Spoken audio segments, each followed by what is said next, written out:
I have a lot of family members. I come from a religious community that doesn't believe in the public school system and tends to have a ton of kids. I have an older sister, Julia, a stepbrother, Ron, a stepsister, Molly, a half-brother, Joe, and a half-sister, Lucy. Growing up, all of us were homeschooled.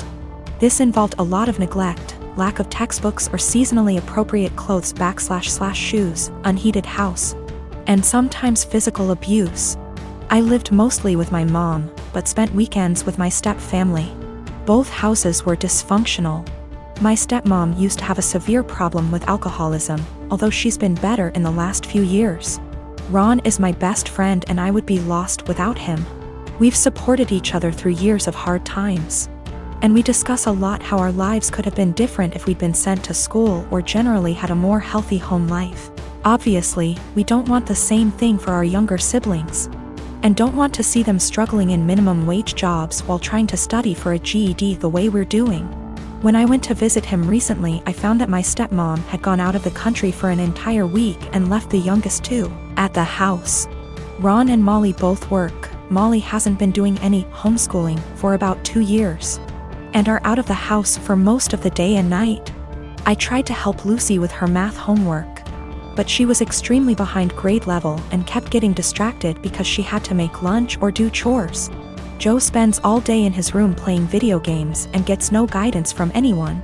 I tried to as gently as possible get him to do some reading, but he doesn't understand how serious the situation is, and obviously is having too much fun to care. So I called CPS and reported educational neglect. And obviously everyone knew it was me. And Ron told me that stepmom said I wasn't welcome at the house anymore and to never contact any of them again. Molly is extremely mad at me.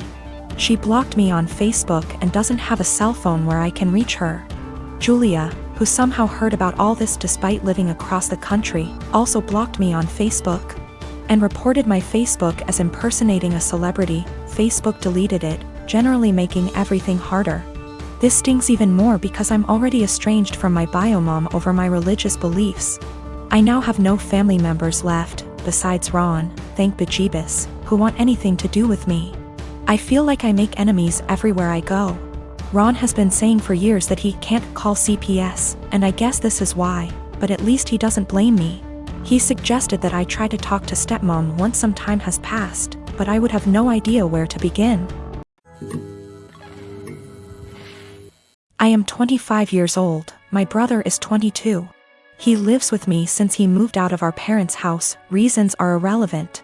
I came home to find him with his buddies in my home, getting wasted.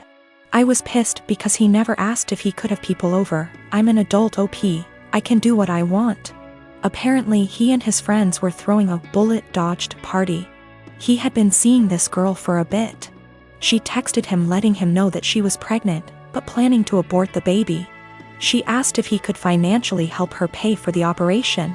He blocked her. I was horrified. Apparently he and his brilliant friends decided that she had lied about taking birth control, because it's impossible for women to get pregnant if they're on the pill. I was completely disgusted not only by their ignorance towards birth control and safe sex, but by the fact that he would block a girl and leave her completely on her own to handle a problem that he was at least 50% responsible for. I told him, in these exact words, pack your shit and get the out. Obviously more than this has happened in the past. But this was my breaking point. I had tried so hard to bend over backwards for my baby brother. House him when he was homeless, help him get a job, give him rides, only for him to turn out like that? Nope. So anyways, he and his friends stood there like they didn't think I was serious. I said again, all of you get the out. I don't want to see any of you here again. I told him in no uncertain terms that he needed to collect his things and leave. If he was old enough to make big boy decisions, he was old enough to find a place on his own. He straight up said no. So I lost my temper. I grabbed as much of his stuff as I could, crammed it into a suitcase, and put / through the suitcase outside. I shouted that if he didn't leave I would call the police. Fast forward tears and begging, he was finally out. That night I got several messages that I was heartless for making him homeless. The pregnancy wasn't his fault because, 1, it was an accident.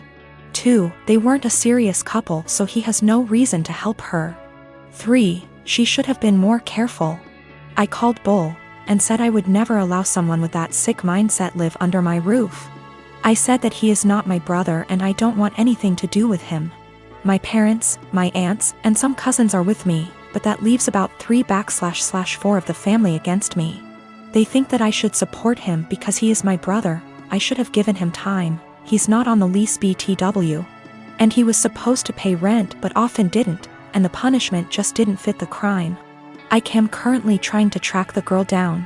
She is an old work colleague of his. And am trying to find his old co-workers to figure out her contact info and see if I can help in any way.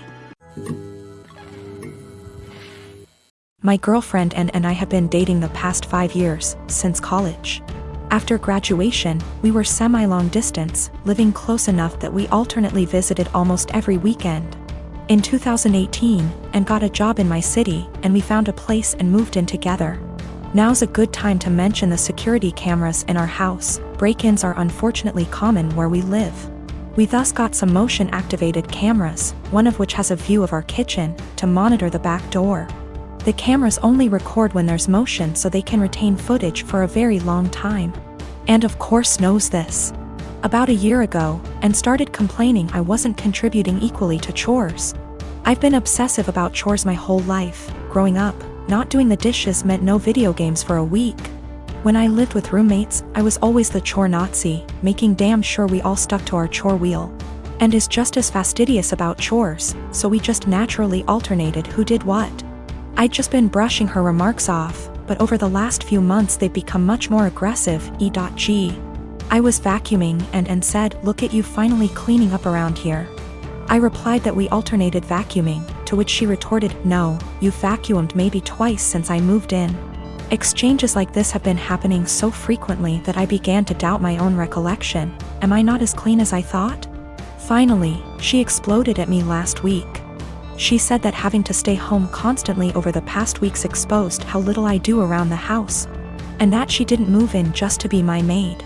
Questioning my own sanity, I spent a few hours going through the entire 1.5-year archive of security camera footage, and tallied the exact number of times the kitchen cam caught each of us doing dishes. Our cleaning supplies, vacuum, mop, etc., are in the kitchen pantry, so I also tallied up how many times we grabbed cleaning stuff. To my vindication, the tally showed that we indeed split chores equally. She vacuumed/mopped 5 more times than I did. I did dishes 20 more times than she did. Given that we vacuum/mop at least once a week and do dishes at least every day, these are insignificant differences over the year and a half we've lived together. When I confronted Anne, she shrugged off her behavior as remembering things differently, but the real sin here was what I did, which she called an unforgivable violation of her privacy, akin to abusive stalking. She has broken up with me and is trying to move out, although obviously this is difficult due to current circumstances. I'm totally heartbroken, and was the love of my life, and I can't believe she destroyed our relationship like this. To make matters worse, she told many of our friends, who are mostly siding with her. They've been texting me that what I did was creepy, abusive, controlling, invasive, etc. I'm at a loss. I'm beginning to think I'm the one who's off base here.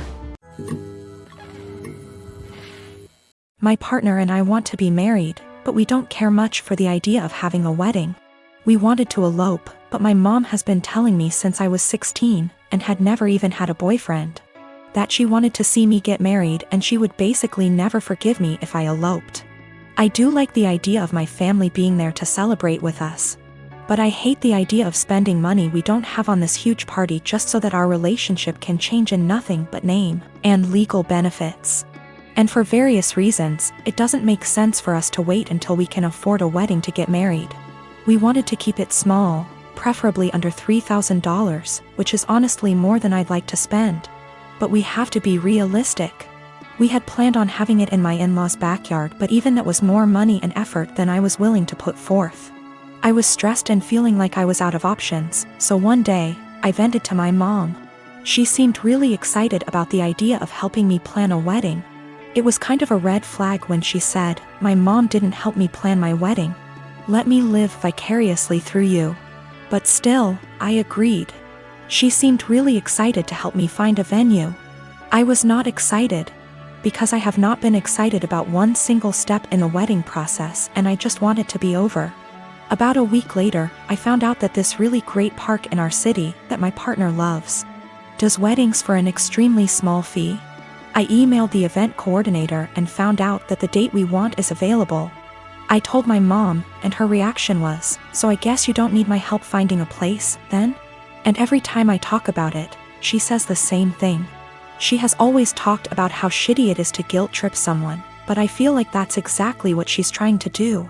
I honestly can't tell whether or not I've done something wrong. Like, I'm not sure if I implied that I would only get married in a place she helped me find. I don't feel like trying to take action on my own wedding is that great of an offense, but I can tell she's upset. I want to make her feel better, but at the same time, I don't want to change our plans again just so that she can feel involved.